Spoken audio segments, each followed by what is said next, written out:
Buddy, it's Delaware Coasters. I'm Matt, I'm Colin. and welcome to our third coaster review. And this is a review of what many widely consider to be, in the general public, best roller coaster in the world. That's right, it is Millennium Force. All right, so Colin gives us a rundown on your ride experience. Colin's comments. Well, first of all, it was voted the best coaster in the world 15 years in a row by Golden Ticket, but that is just the general public's opinion. So There's better rides. Keep that in mind. It's in the same park as Maverick. Yeah. So basically, what we have here, it is an Intamin Giga coaster. So it goes above 300 feet. The first roller coaster to go above 300 feet, in fact. So, well, first of all, the station, I love it. It has this super cool, spunky space music. It's like, yeah, yeah, you hear it when you enter the station. There's ambient lighting. So before we go into ride experience, let's go over the stats. It's been operating since 5/13/2000, hence the name Millennium Force. Well, we personally call it Millie. Millie, yeah. I mean, what's it's easier to say. Okay, so it's got a length of 6,595 feet, a height of 310 feet, a drop of 300 feet, and at that height you can see Canada. So Ooh, pretty cool. It's got a great view. That's pretty good. Top speed of 93 miles per hour, making it one of the fastest roller coasters in the United States. A duration of 2 minutes and 20, so pretty good. 80-degree drop, and a lot of tunnels. A lot of tunnels. Unfortunately, it doesn't have... Well, it has one super good floater, airtime. Airtime's pretty okay. My favorite is definitely that spurt of ejector you get going past the station when it flies right past you. So anyway, let's get into ride experience. And before we do, I just want to remind everybody, if you have not ridden this, you will get hit by bugs, and you can feel them, especially if you ride at night. Yeah, there's a lot of bugs out at night here. Make sure to brush your teeth afterwards. Yeah, just to make sure. Especially if you like to talk on your rides. And you will lose your phone on this ride. Yeah. I tried to catch one. It did not happen. Keep your phones off ride. Put them in the locker. Do whatever you can do to keep your phones off ride. I mean, there has been countless stories of lost phones. I've seen a couple fly. All right. Don't put your phones on the ride. All right, so here we are at the top of the hill. There's Canada. And we go into our drop. Now, the drop's pretty good. Not the most intense drop we've experienced, right? But very good. You hit the bottom. You can feel it's a little rough, a little old. Not unbearable, though.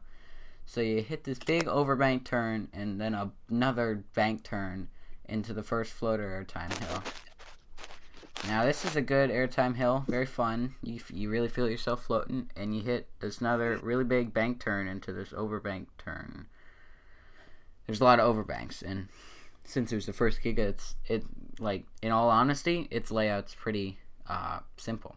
So you hit another overbank turn, another bank turn, and then another floater airtime hill. Now here's where we go into the part. Then we got some ejector. Yeah, so we go into that tunnel. They take your picture in there. Hit this great ejector airtime hill, probably the high point of the ride, right next to it, and then you hit this weird straight track into this oddly shaped overbank and into the brakes. Now, just you might have heard people say it's overrated in terms of GP, and it is, but we went into this thinking that it was like horrendously overrated, which it is not. So we had it's still pretty good. We had very low expectations going into this as opposed to high ones. So it felt a lot better. I think something's covering your microphone. Oh, okay, sorry, we're good now. All right.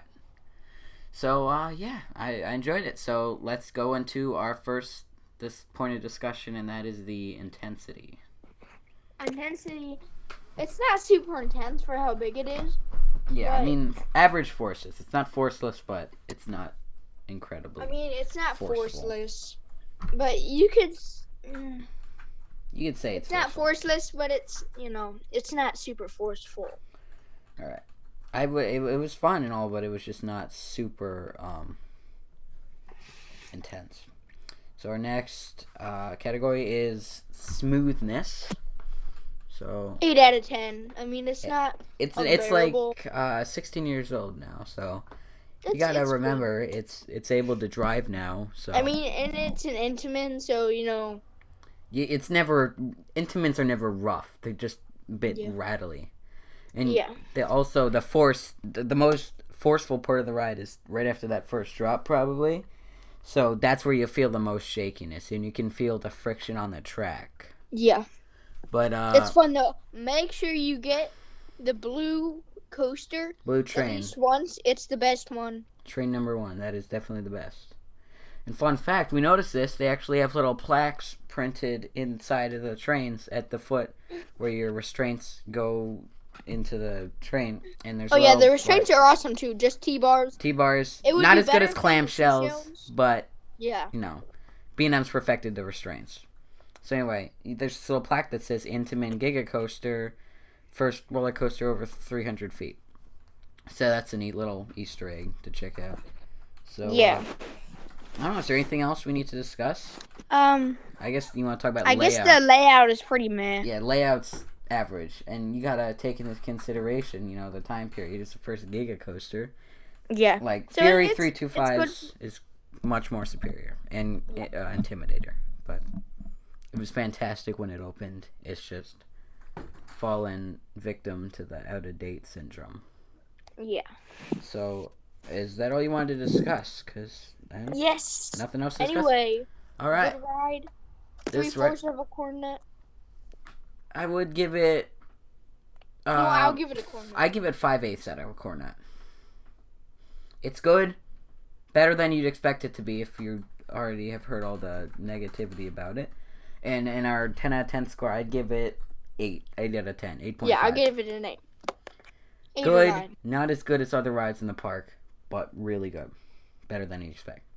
Yeah. So It's better. It's better than what like Pipe Scream. It's better than Pipe Scream. Yeah, I think it might actually be better than Mean Streak. I don't know though. Yeah. All right, so just remember to like, share, and subscribe, and leave a comment, leave a suggestion, leave some feedback in the comments. We're always happy to hear it. Leave a link to our last video in the description below. All right, so be So sure to check that one out. All right, so thank you for watching, and we'll see you in the next coaster review. Thanks.